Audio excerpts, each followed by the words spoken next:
Hello everyone. इस video में हम बात करेंगे लीप्स ऑप्शन की। तो लीप्स ऑप्शन क्या है कि जो लॉन्ग टर्म ऑप्शंस होते हैं उनको हम लीप्स बोलते हैं। तो उनको कैसे ट्रेड करें, क्या स्ट्रेटेजीज उनके अराउंड बनाएं, उस पे बात करेंगे हम इस वीडियो में। एक वीडियो मैंने किया था कैलेंडर स्प्रेड्स पे, तो अगर आपने वो नहीं देखा है तो I would strongly advise you to watch that first and then come to this video of LEAPS. Because इसमें हम सिर्फ प्लेन वनीला लॉन्ग ऑप्शन या शॉर्ट ऑप्शन नहीं देखेंगे, इसमें भी हम कैलेंडर स्प्रेड्स की बात करेंगे। तो it will be useful if you have watch that video already. उसका लिंक डिस्क्रिप्शन में है, आप वहाँ से ले सकते हैं। तो चलिए शुरू करते हैं। लीप्स होते क्या हैं? तो टेक्निकल डेफिनेशन लीप्स की ये है कि कोई भी ऑप्शंस जो एक साल से ज़्यादा मतलब जिनकी एक्सपायरी एक साल या उससे ज़्यादा दूर है, उनको हम लीप्स बोलते हैं। तो निफ्टी के केस में आपने देखा होगा कि वीकली एक्सपायरी अवेलेबल है, देन मंथली एक्सपायरी अवेलेबल है, क्वार्टरली एक्सपायरी अवेलेबल है और ईयरली एक्सपायरी अवेलेबल है। तो यानी दिसंबर के ऑप्शंस अगर आपको ट्रेड करने हैं तो वो अवेलेबल है, जून के, सितंबर के, दिसंबर के, इनफैक्ट नेक्स्ट ईयर दिसंबर के भी ऑप्शंस अवेलेबल हैं। बैंक निफ्टी के केस में आपको इसी साल के ऑप्शन मिल जाएंगे जो दिसंबर के अवेलेबल हैं ट्रेड करने के लिए। ठीक है। तो अभी लीव्स को ट्रेड करने के लिए हमें कुछ एक चीज़ों का ध्यान रखना पड़ता है कि लीव्स ट्रेड करते टाइम जो चीज़ें हैं जिनको अवॉइड करना चाहिए या जिनका ध्यान रखना चाहिए, उसके बारे में हम बात करेंगे। तो दो तीन कॉन्सेप्ट होते हैं, जैसे कॉस्ट ऑफ कैरी एक हो गया, या पुट कॉल पैरिटी हो गया, जिनको यूज़ करके हम करंट एटीएम आइडेंटिफाई करेंगे और फिर उस हिसाब से हमें कहाँ ट्रेड करना है लीव्स में, वो डिटरमाइन करेंगे। तो यहाँ पे मैंने दो ऑप्शंस ऐड कर रखे हैं। ये 29 दिसंबर जो कि ईयर एंड एक्सपायरी है उसके हैं। एक 25,000 का कॉल ऑप्शन है और एक 25,000 का पुट ऑप्शन है। तो एक कॉन्सेप्ट होता है पुट कॉल पैरिटी जो होल्ड करता है सारी स्ट्राइक्स पे। मैं ब्रीफ में बता देता हूँ। तो फॉर एग्जांपल जो फ्यूचर का प्राइस है वो पुट कॉल पैरिटी होल्ड करना चाहिए हर स्ट्राइक पे। ठीक है। तो उसका मतलब क्या है कि जैसे यहाँ पे जो स्ट्राइक ऑप्शन है वो 25,000 है, तो 25,000 की स्ट्राइक ली, उसमें कॉल का प्राइस ऐड किया, 25,000 की कॉल का प्राइस विच इज़ 1248 मान लेते हैं, माइनस पुट का प्राइस माइनस किया उससे विच इज़ 984। तो 984 माइनस कर दिया तो 25,264 आता है। इसका मतलब क्या है कि जो फ्यूचर है दिसंबर का वो 25,264 चल रहा है। अभी स्पॉट अगर हम देखें तो स्पॉट चल रहा है 24,176, बट दिसंबर का जो फ्यूचर है वो चल रहा है 25,264, यानी रफली 1100 पॉइंट यहाँ से प्लस, यानी 1100 पॉइंट आगे चल रहा है दिसंबर का फ्यूचर। नाउ अगर आप यही चीज़ कोई भी और स्ट्राइक पे ऐड करो, ठीक है, से फॉर एग्जांपल अगर मैं स्ट्राइक चेंज करके इसको 24,000 कर दूँ, ठीक है, और 24,000 का पुट कर दूँ, ठीक है, तो कॉल और पुट के प्राइस चेंज हो गए। 24,000 का कॉल जो है वो 1867 है। तो अभी मैं क्या कर रहा हूँ कि 24,000 में अगर मैं 1868 जो कि कॉल का प्राइस है वो ऐड करूँ, माइनस 673 जो कि पुट का प्राइस है वो ऐड करूँ, तो निकल के आता है 25,195, which is still close to what we were getting previously, 25,264, यानी 60 पॉइंट का अभी भी डिफरेंस दिख रहा है। मतलब अगर मैं 24,000 के हिसाब से फ्यूचर का प्राइस निकाल रहा हूँ तो फ्यूचर का प्राइस आ रहा है 25,200, और अगर मैं 25,000 के हिसाब से निकाल रहा हूँ तो वो आ रहा है 25,260, रफली the same. Why it is not exactly same? Because these options are 6-7 months ahead and they are not heavily traded, meaning there could be some slippage or there could be some discrepancy in the price which is being shown here versus the actual price that it might have been at if they were trading very liquid. ठीक है। Point being कि जो put call parity का concept है वो सारी strikes पे hold करेगा। यही अगर हम 26,000 पे भी देखना चाहें तो 26,000 पे भी होल्ड करेगा, बट वही है कि ये थोड़े से इलिक्विड होंगे ऑप्शंस, इसलिए एग्जैक्टली सेम नहीं आएगा। तो अगर हम 26,000 पे कैलकुलेट करें तो 26,000 प्लस कॉल का प्राइस माइनस पुट का प्राइस, तो अभी वो आ गया 25,331, यानी 25,264 जो पहले आ रहा था उससे और 60 पॉइंट ऊपर आ गया। तो ये थोड़ी बहुत डिस्क्रिपेंसी आपको 50-60 पॉइंट की इसलिए दिख रही है because they are not very liquid, तो उतने एग्जैक्ट प्राइस पे ट्रेड नहीं हुए हैं। तो ये तो हो गया put call parity. Now second concept is cost of carry. तो जो हमारा प्राइस रफली निकल के आ रहा है, लेट्स से 25,250 मान लेते हैं, ठीक है, कि दिसंबर का प्राइस जो है वो 25,250 आ रहा है और करंट स्पॉट चल रहा है 24,176, ठीक है, तो यानी 1074 का प्रीमियम है दिसंबर के फ्यूचर में, जिसको अगर हम करंट प्राइस से के बेसिस से कैलकुलेट करें तो यानी 4.5% का, 4 से 4.5% का प्रीमियम निकल के आता है। इसको बोलते हैं कॉस्ट ऑफ कैरी। ठीक है, अभी जो रिस्क फ्री इंटरेस्ट रेट है वो लेट्स से अराउंड 6-6.5% है साल का। तो यानी अभी हमारे पास अप्रैल ख़त्म हुई है, 4 महीने ख़त्म हुए हैं, यानी 8 महीने बाकी हैं। तो अगर हम 6.5 का 8 महीने बाकी है आउट ऑफ 12, ठीक है, तो ये करें तो वो अराउंड 4.3% आता है। मीनिंग कि अगर वो जो 6-6.5% का रिस्क फ्री इंटरेस्ट है, अगर वो यूनिफॉर्मली स्प्रेड हो जाए पूरे 12 महीने में, तो यानी बचे हुए 8 महीने में उसको इतना इंटरेस्ट मिलना चाहिए। ठीक है, तो वही दिसंबर के फ्यूचर में प्राइस इन करता है। तो आप ये समझ लीजिए कि निफ्टी के केस में जो कि कॉस्ट ऑफ कैरी जिसका फ्यूचर में ट्रेड कर रहा होगा, उसके बेसिस पे ट्रेड कर रहा होगा, वो आपको दिखेगा हमेशा। ठीक है, यही अगर हम जुलाई फ्यूचर या अगस्त फ्यूचर या सितंबर फ्यूचर पे करेंगे तो जो रिमेनिंग 3-4 महीने हैं, से फॉर एग्जांपल यही काम हम सितंबर पे करें तो मई जून जुलाई अगस्त सितंबर, जो 5 मंथ्स का कॉस्ट ऑफ कैरी आएगा रफली हाफ अ परसेंट टाइम्स 5, तो वो 3% आएगा। तो ये आपको हमेशा दिखेगा। अब कई बार क्या होता है कि ड्यू टू एक्सट्रीम फियर और due to extreme greed this does not stay true always. Okay, तो कई बार क्या होगा कि अगर मान लो कोई एक क्रैश जैसा हो रहा है तो हो सकता है कि जुलाई का जो फ्यूचर है जिसको 1.5% प्रीमियम पे ट्रेड करना चाहिए, वो 1.5% प्रीमियम पे ना ट्रेड करके वो फ्लैट हो। ठीक है, तो वो सब अपॉर्चुनिटी ऐसी होती है जहाँ पे आप कैलेंडर ट्रेड्स या इस टाइप के ट्रेड्स बना सकते हो, जिसमें आपको पता है कि गोइंग फॉरवर्ड वो जो स्प्रेड है जो कम हो गया है वो वापस ठीक हो जाएगा। ठीक है, तो ये तो बात हो गई ये दोनों बेसिक कॉन्सेप्ट की जो हम यूज़ करेंगे लीप्स ऑप्शंस ट्रेड करते टाइम। तो अभी बात करते हैं कि लीप्स ऑप्शन में हम क्या क्या कर सकते हैं, क्या क्या स्ट्रेटजीज डिप्लॉय कर सकते हैं। तो एक जो स्ट्रेटजी होती है वो है लॉन्ग कॉल, यानी आपको कॉल ऑप्शन लॉन्ग करना है और जब लगे कि मतलब इंडेक्स एक बॉटमिंग आउट पैटर्न बना रहा है और वहाँ से मतलब एक बीटन डाउन लेवल पे है और वहाँ से एटलीस्ट अभी इमीडिएटली नहीं तो कुछ एक आने वाले टाइम में, महीने भर में, 2 महीने भर में जो है इंडेक्स ऊपर आएगा, तो वहाँ पे लॉन्ग कॉल और जो दूसरा है शॉर्ट पुट, वो दोनों ही टाइप की स्ट्रेटजी हम क्रिएट कर सकते हैं दिसंबर ऑप्शंस में। इसमें एडवांटेज क्या रहता है कि आपके ऑप्शंस बहुत जल्दी ब्लीड नहीं करेंगे। मतलब ऐसा नहीं होगा कि एकदम से ज़ीरो हो जाएंगे या 200-300 पॉइंट का ड्रॉप एकदम से अगर इंडेक्स में आया तो उन पे बहुत ज़्यादा इम्पैक्ट आएगा। ठीक है, तो वो एक फेवर में रहता है, मतलब अपने एक एडवांटेज रहती है। जैसे मैंने पिछले वीडियोस में भी बताया है कि जो थीटा डिके का कर्व रहता है ना, वो बहुत ही एक स्टीप होता है towards the expiry. Meaning if you are closer to the expiry then your theta decay is maximum. अब हम दिसंबर के ऑप्शन ट्रेड कर रहे हैं which is 6 months, 8 months, 9 months out, depending on what time we are initiating the trade, then obviously वहां पे जो है वो थीटा डिके उतना स्ट्रांग नहीं होता है। अब इन दोनों में डिफरेंस क्या है कि लॉन्ग कॉल करना या शॉर्ट पुट करना, तो ये जैसे निफ्टी का चार्ट है, ठीक है, तो कभी भी स्लो ग्राइंड जब होता है, ठीक है, तो जैसे ये जो लास्ट फॉल था जो मार्च में पूरा हुआ, this can be called as a slow grind. मतलब धीरे धीरे करके रोज 100-200 पॉइंट, 200 पॉइंट, 250 पॉइंट, 150 पॉइंट, इस टाइप का फॉल जो है वो निफ्टी में आ रहा है। बीच बीच में छोटे पुल बैक आ रहे हैं, देन अगेन 200 पॉइंट का ड्रॉप हो रहा है फिर। तो ये जो इंडेक्स 25,500 से था वो धीरे धीरे धीरे करके 22,156 पे आया, यानी 2,500-3,000 पॉइंट का ड्रॉप ऑलमोस्ट एक साथ एक महीने में हमको देखने को मिला। ठीक है, तो ऐसे केसेस में ना IVs usually, I am talking about in general but it may not be true for a case to case basis, but usually ऐसे केसेस में क्या होता है ना, आईवीज एकदम से शूट अप नहीं करते। ठीक है, तो यहाँ पे अगर बुलिश व्यू लेना है और आईवी बहुत ज़्यादा बढ़े नहीं है, ऑब्वियसली इतना ड्रॉप होगा तो कुछ तो बढ़ेंगे, बट अगर बहुत ज़्यादा नहीं बढ़े हैं तो वहाँ पे हम लॉन्ग कॉल देख सकते हैं। तो अगर हमें यहाँ पे लॉन्ग कॉल देखनी है, मान लो एग्जैक्ट बॉटम भी नहीं पकड़ना है, मान लो 19 मार्च को ये 23,000 के आसपास चल रहा था निफ्टी, तो 23,000 निफ्टी चल रहा है 19 मार्च को स्पॉट लेवल, तो दिसंबर का कहाँ चल रहा होगा, 9 महीने बाकी है, तो 6% रिस्क फ्री इंटरेस्ट रेट है।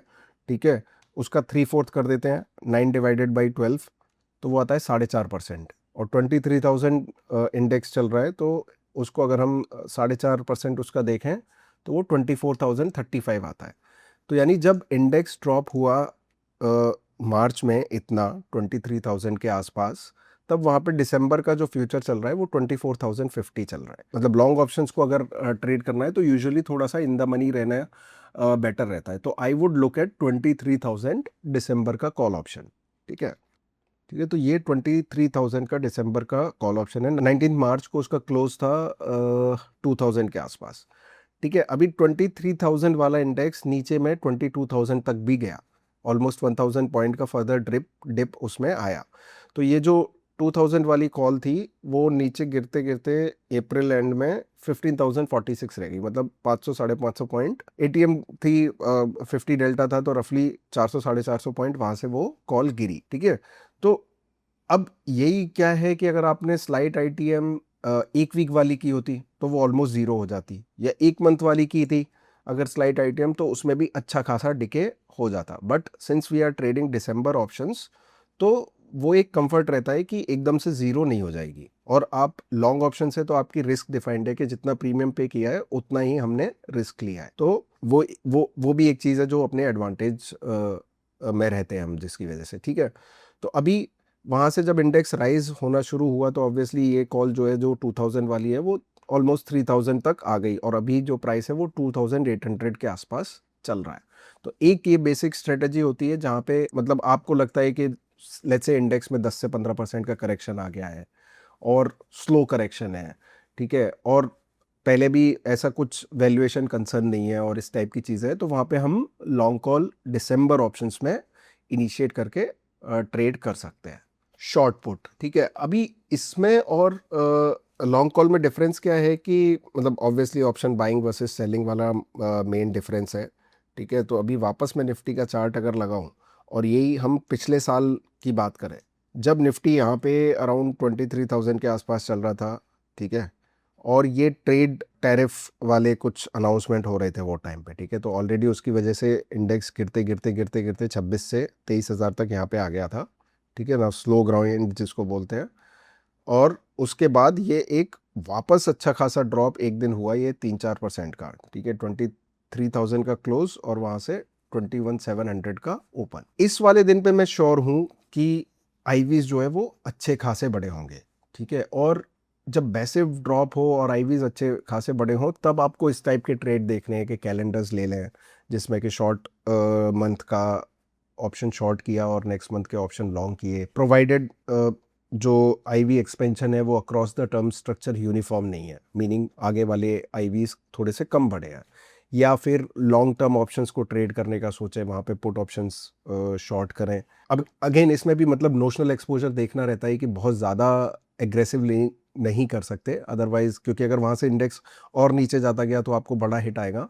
तो वो एक चीज़ ध्यान में रखनी है। But usually these are the good times to initiate such trades. तो यहाँ पे हम पुट शॉर्ट का ट्रेड ले सकते हैं। अगेन अब पुट शॉर्ट ले रहे हैं तो एटीएम करेंगे या स्लाइट ओटीएम करेंगे, मतलब इन द मनी शॉर्ट करने की कोई ज़रूरत नहीं है अनलेस स्ट्रॉन्ग डायरेक्शनल व्यू हो। स्ट्रॉन्ग वॉल ट्रेडिंग का व्यू है तो वहाँ पे हम एटीएम में सबसे ज़्यादा वॉल्स होते हैं, तो अगर वो हम पुट शॉर्ट कर रहे हैं तो वो बेटर है। ठीक है, तो ये दूसरे टाइप का ट्रेड हो गई जो हम इनिशिएट कर सकते हैं using long term options. Third जो आती है वो आती है हेजिंग। ठीक है, तो हेजिंग के लिए यूज़ करते हैं।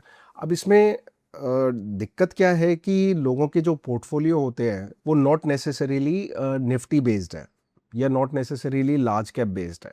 ठीक है, तो अगर आपका पोर्टफोलियो जो है वो मतलब भरा हुआ है मिड कैप नेम से या ऐसे स्टॉक से जो जिनका निफ्टी के साथ बहुत ज़्यादा कोरिलेशन है नहीं, देन ऑब्वियसली आपको निफ्टी के पुट से हेजिंग नहीं करनी चाहिए। तो जनरली लोग गलती यही करते हैं कि इन्वेस्टमेंट तो है पूरा मिड कैप स्मॉल कैप में और फिर निफ्टी के पुट बाय कर रहे हैं उसको हेज करने के लिए। तो कई बार उल्टा हो जाता है, जब बुल मार्केट लार्ज कैप्स में है तो पता चलेगा कि निफ्टी के पुट्स भी नुकसान में आ रहे हैं और स्मॉल कैप मिड कैप चल नहीं रहे हैं तो वो भी नुकसान में आ रहे हैं। तो वो नहीं करना चाहिए।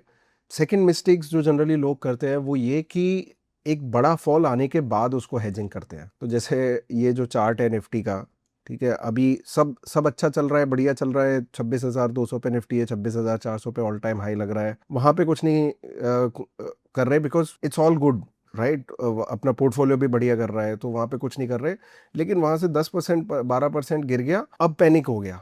अब जो पोर्टफोलियो है अपना वो 20% 15% डाउन है, हाई से, और अब लग रहा है कि यार इसको हेज करना चाहिए, ये तो वॉर रुक ही नहीं रहा है, और जो ये वॉर चल रहा है यूएस इसराइल का, ये तो और कंटिन्यू हो रहा है, तो अब पोर्टफोलियो हेज कर लेना चाहिए। तो नो, ये गलत टाइम होता है हेजिंग करने का।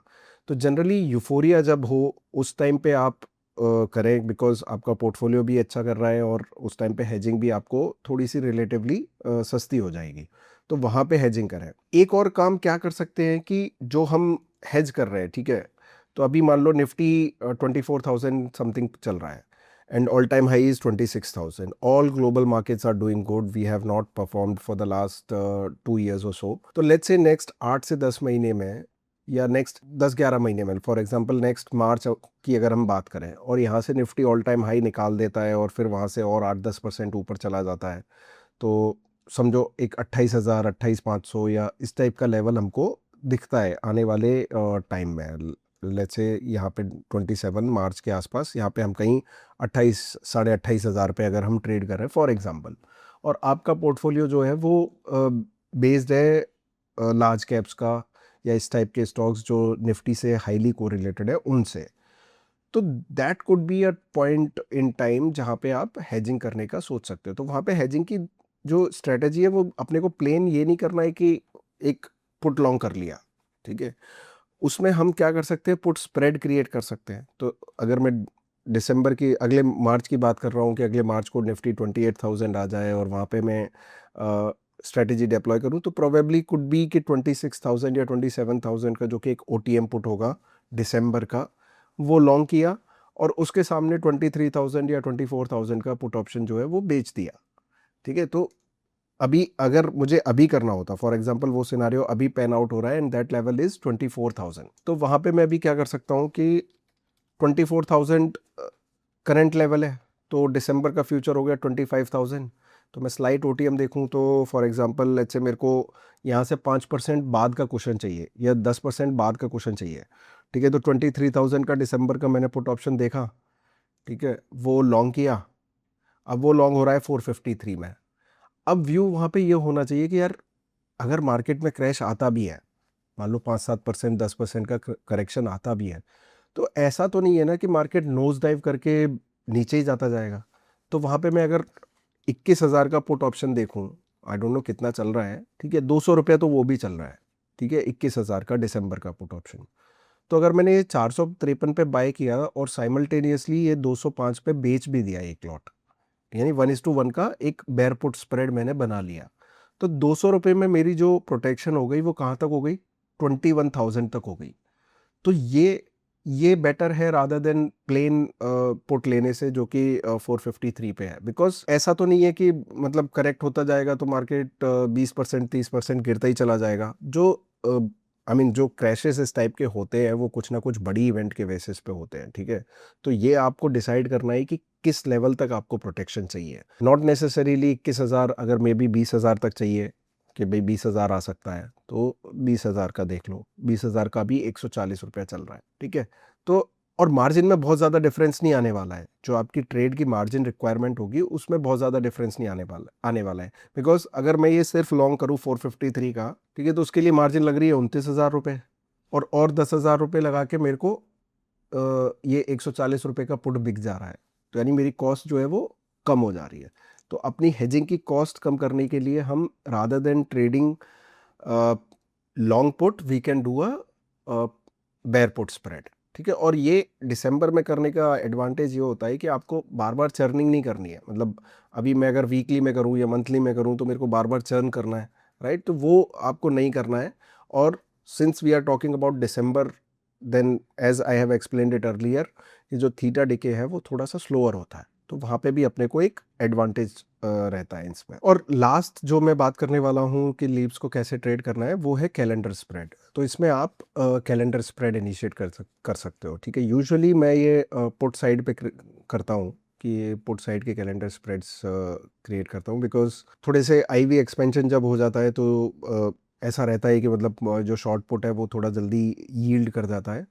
बट आप कॉल साइड पे भी कर सकते हो, अगर कॉल साइड पे कैलेंडर स्प्रेड्स क्रिएट करना है तो थोड़ा सा वेट करो, बिकॉज कॉल साइड में क्या है ना, ओटीएम्स में उतना प्रीमियम रहता नहीं है जनरली, मतलब ऐसा जो रिस्क प्रीमियम जैसे है जो पुट साइड में जो रहता है वो उतना कॉल साइड में रहता नहीं है, ठीक है। बट नेवरदलेस, तो इसमें ना मैं एक ट्रेड अभी इनिशिएट की थी फेब में, ठीक है। वो ट्रेड के थ्रू इसको एक्सप्लेन करने की कोशिश करता हूँ, ठीक है। तो वो ये ट्रेड यहाँ पे नोटेड है। ये 26 फेब को इनिशिएट की थी। तो पहले एक बार चार्ट वापस आता हूँ चार्ट पे निफ्टी के, ठीक है। 26 फेब ये है। तो यहाँ तक क्या था कि वॉर का कोई सीन नहीं था, आई थिंक। ये जो यूएस ईरान का जो वॉर है, और अपना मार्केट जो है वो लास्ट 1.5 साल से चला भी नहीं था, ठीक है। यहाँ पे एक ऑल टाइम हाई का अटेम्प्ट लगा, लेकिन वहाँ से वापस गिर गया। और ये 26 फेब का ये चार्ट है, ठीक है। तो ये जो गैप क्रिएट हुआ वो ऑलमोस्ट ऑलमोस्ट तो नहीं, मतलब फिल होना बाकी था, ठीक है। और ये कंसोलिडेशन यहाँ पे चल रहा था। तो मेरी एक्सपेक्टेशन ये थी कि सिंस अपना मार्केट वैसे भी नहीं चला है 1.5 2 साल से, तो अभी थोड़ा सा एक पॉजिटिव बायस के साथ ट्रेड करना चाहिए। तो मेरी एक्सपेक्टेशन थी कि या तो कंसोलिडेट होगा मार्केट वापस मार्च में, और या फिर यहाँ से एक अपमूव आनी चाहिए, और हुआ उसके उल्टा, ठीक है। तो 26 फेब को पहले ट्रेड की बात कर लेता हूँ। तो ट्रेड जो थी वो थी कि 28,000 का दिसंबर का पुट ऑप्शन लॉन्ग किया। तो 28,000 जो है वो उस टाइम पे स्लाइट आईटीएम था, ठीक है। ये हमने एस्टेब्लिश कर लिया है कि कैसे आइडेंटिफाई करना है कि कौन सा एटीएम है, कौन सा आईटीएम है। तो 28 के जो है वो वहाँ पे आईटीएम था। ऑल्दो निफ्टी जो है वो 26 फेब को 25,400 के आसपास चल रही थी, ठीक है। तो 25,400 के आसपास चल रही थी, और फेब है तो यानी लगभग 25,400 में 5% में अगर ऐड कर दूं तो 26,700 26,800 जो है वो शायद निफ्टी का ये था, एटीएम लेवल था। तो मैंने स्लाइट आईटीएम नहीं, ये अच्छी खासी आईटीएम हो गई फिर। तो 28,000 पीई दिसंबर, 26 फरवरी की बात कर रहे हैं हम। हाँ, तो 26 फरवरी का जो क्लोज है इसका वो 1650 है 28,000 के पुट ऑप्शन का। और यही कॉल ऑप्शन की अगर हम देखें, ये 26 फरवरी का वो 600 है, यानी 1700 और 600। हाँ, तो 1100 पॉइंट, यानी तो ये 1100 पॉइंट की ट्रेड जो है वो पुट जो है वो इन द मनी था, ठीक है। और शॉर्ट किया हमने 25,500 मार्च का पुट, जो कि स्लाइट इन द मनी था, मतलब बहुत ज़्यादा नहीं, 25,500 के आसपास चल रहा होगा, 25,400 के आसपास। तो ट्रेड जो बन गई वो ऐसी बन गई कि स्लाइट आईटीएम हमने शॉर्ट किया है करंट मंथ का। 26 फेब की बात है तो ऑब्वियसली एक मंथ 1 मंथ अहेड है वो। और दिसंबर का जो है वो 1,000 पॉइंट्स इन द मनी का पुट लॉन्ग किया है। तो और बायस ये है कि कंसोलिडेट होगा या माइल्ड बुलिश रहेगा, ठीक है। और इसमें हमें डेबिट पे करना पड़ा 1370, मतलब मैक्स रिस्क जो ट्रेड इनिशिएट करने के टाइम है वो है 90,000। अभी 1370 का डेबिट है, तो ये तो मतलब नहीं है ना कि वो पूरा का पूरा डेबिट एक दिन में जीरो हो जाएगा या एक महीने में ही जीरो हो जाएगा। अगर एक महीने में मान लो 10% बढ़ भी गया इंडेक्स, तो आपका पोर्टफोलियो बढ़िया करेगा। अगर 10% बढ़ भी गया, और 10% बढ़ गया तो वहाँ से जो 25,000 स्पॉट है, मतलब जो लॉन्ग पुट है आपका, जो आईटीएम था वो ओटीएम हो जाएगा। तो वो जो 1370 का डेबिट है वो प्रोबेबली 400 रह जाएगा या 500 रह जाएगा। ये वाला पुट 28,000 वाला पुट 500 रह जाएगा या 600 रह जाएगा। तो यानी 600-700 पॉइंट का लॉस हो जाएगा, विच इज़ 42,000। नाउ 10-12% बढ़ने के बाद आपका पोर्टफोलियो भी अच्छा करेगा, ठीक है। तो वहाँ पे आपको गेन हो जाएगा। अगर इस ट्रेड में नुकसान आएगा भी तो आपको ये वो माइंडसेट से इनिशिएट करना है और वो माइंडसेट से सोचना है, ठीक है। और ये हाइपोथेटिकल केस है ऑब्वियसली। एक मंथ में 10% ऐसे निफ्टी बढ़ जाना कोई आसान बात नहीं है, और ऐसा होता भी नहीं है जनरली, ठीक है। तो वो भी अपने को देखना है। तो अगर धीरे धीरे मार्केट ऊपर जाता रहे या यहीं ट्रेड करता रहे, तो जो आपका शॉर्ट पुट है उसको आप मंथ ऑन मंथ रोल कर सकते हो। मतलब ये यहाँ पे 25,500 के ऊपर अगर एक्सपायरी आई तो मार्च का तो ज़ीरो हो गया, फिर उसको अप्रैल में लॉन्ग कर दिया, तो अप्रैल में भी आपको समझो 200 रुपये, 300 रुपये, 400 रुपये कुछ ऐसे क्रेडिट हो गए। एक्सपेक्टेशन ये रहती है कि ये जो लॉन्ग किया है पुट, ये 6-8 महीने में जो है इसकी कॉस्ट कवर हो जाए, ठीक है। अब एक्चुअली हुआ क्या, हुआ उसके उल्टा, ठीक है। तो निफ्टी का अगर मैं वापस चार्ट देखूं, तो जो एक्सपेक्टेशन थी कि कंसोलिडेट करे या बुलिश बायस के साथ ट्रेड करे, उसकी जगह एक मंथ में इंडेक्स ने ऑलमोस्ट 2,500 पॉइंट से ज़्यादा की करेक्शन दिखा दी। तो अभी वहाँ पे क्या है कि कुछ करना नहीं है अपने को ट्रेड में। ऑलरेडी ट्रेड अपनी रिस्क डिफाइंड है, तो 100 पॉइंट 150 पॉइंट का नुकसान आ रहा है वहाँ पे। तो ऐसे पैनिक नहीं करना है कि यार 150 पॉइंट और ये तो इंडेक्स ख़त्म ही हो जाएगा, अभी नीचे आ गया 12-15% या 10-12%, तो अभी नीचे ही जाता जाएगा, तो वो कुछ करना नहीं है। जब एक्सपायरी के क्लोज है तो यानी 30th, जो इसमें मैंने पहला एडजस्टमेंट जब किया वो 30th मार्च का किया, अब ये समझ में आ गया कि यार करेक्शन तो हो गया, ठीक है, तो एक दिन में तो अब मार्केट वापस बढ़ के 25,500 हो नहीं जाएगा, तो एडजस्ट तो करना ही है, मतलब वो जो पुट है वो ज़ीरो तो हो नहीं रहा है, शॉर्ट पुट, तो उसको कवर कर लिया और अप्रैल की 25,500 की ही पुट बेची, ठीक है। अब ऐसा नहीं है कि मैं इतना नुकसान बुक करने के बाद अप्रैल की 22,000 की पुट बेच दूं जो एटीएम है, उसके इसमें क्या होगा कि अगर करेक्शन जो हुआ वो पूरा नलीफाई हो गया नेक्स्ट मंथ में, तो वो लॉस बुक हो गया एक तरह से फिर ट्रेड में। तो अप्रैल की भी 25,500 की ही पुट मैं रोल किया और उसमें फिर और डेबिट देना पड़ा 140 पॉइंट, ठीक है, तो 140 पॉइंट और डेबिट देना पड़ा, तो जो 1370 का डेबिट था वो बढ़ के 1500 प्लस हो गया, ठीक है, 1510 हो गया। तो आप इसको ऐसे समझो कि अगर मंथ ऑन मंथ, ठीक है, 25,500 जो हमारा शॉर्ट पुट है, अगर उसी पे रोल करना पड़े और इंडेक्स 22-23 के बीच में ही घूमता रहे, तो मेरे को हर मंथ लगभग 150, 140, 100 इस टाइप का डेबिट पे करना है, ठीक है, और इंडेक्स जो है वो 22,000 पे है। तो ये 8 महीने जो बचे हैं, 8 महीने में मेरे को 1200-1300 पॉइंट का डेबिट और देना है, और 1370 का इनिशियल डेबिट था, तो 1370 प्लस 1300 मान लो, तो 2670 यानी 2700 का डेबिट देना है, और मैं दिसंबर मंथ में पहुंच गया, और मेरा दिसंबर मंथ का जो पुट है वो 28,000 है, ठीक है, तो इंडेक्स की वैल्यू जो है वो 28,000 पे नहीं है, वो समझो 23,000 24,000 है, बट मेरा जो डेबिट नेट ट्रेड में हुआ है 28,000 के पुट ऑप्शन में वो 3,000 3,500 है, तो मतलब वहाँ पे कुछ ना कुछ प्रॉफिट आ ही रहा होगा, ठीक है। अब ये एक रोल कर दिया, अब फिर वापस रोल किया 21 अप्रैल को, 21 अप्रैल को यहाँ, ठीक है, तो ये यहाँ से इंडेक्स में हमने देखा कि यार अच्छा खासा एक रिबाउंड आ गया नीचे से 22,000 से, एक अच्छा खासा 24,500 24,660 के आसपास नहीं किया था, 24,200-300 के आसपास ही किया था, ठीक है, तो 24,200-300 का एक अच्छा खासा रिबाउंड आ गया, और 2-3 दिन में वापस एक्सपायरी है, फिर से रोल कर लेते हैं जिससे कि बहुत ज़्यादा डेबिट ना देना पड़े, तो फिर से 25,500 से 25,500 मई में रोल कर दिया, और उसमें ₹5 का एक और डेबिट लगा, ठीक है, तो अभी क्या नेट ट्रेड क्या हो गई कि ये 28,000 का दिसंबर का 1515 में लॉन्ग है, और 25,500 का शॉर्ट है, ठीक है, तो अभी अगर मैं ये ट्रेड डालूं इधर, ठीक है, 28,000 का पुट लॉन्ग किया और इसको डिलीट किया, और निफ्टी 25,500 मई का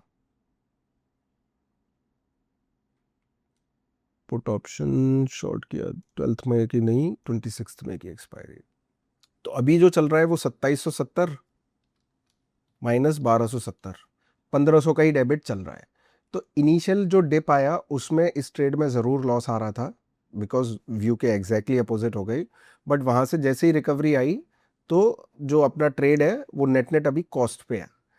अब अगर यहाँ से कुछ रैली बनती है, ठीक है, वापस, तो 24,150 है, तो अगर मान लो मई मंथ में 25,500 आ जाता है, तो ट्रेड ऑब्वियसली डिसेंट प्रॉफिट में आ जाएगी, और फिर वहाँ से हम मंथ ऑन मंथ पुट पे रोल करके एक ट्रेड में जो है वो बने रह सकते हैं। अब इन ट्रेड के लिए जो मार्जिन लगती है वो आई थिंक अभी बढ़ गई है, बिकॉज जो पुट लॉन्ग है वो अच्छा खासा इन द मनी हो गया है, but at the time of initiating the trade उतनी मार्जिन नहीं लगती है, आई थिंक 1.5 से 2.25 लाख रुपए इनिशिएट करते टाइम जो है वो मार्जिन लगती है।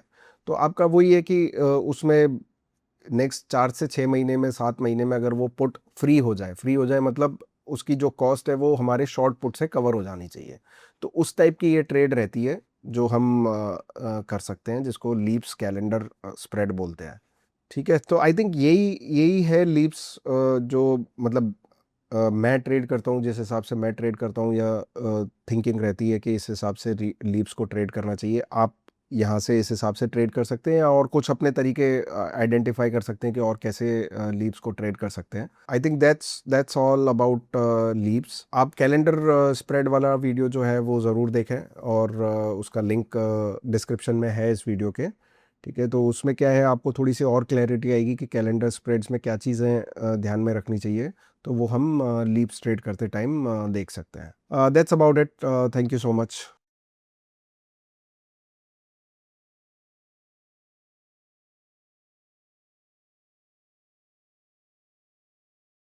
Investment in securities market are subject to market risks. Read all the related documents carefully before investing. Please read the risk disclosure documents carefully before investing in equity shares, derivatives, mutual fund, and or other instruments traded on the stock exchanges.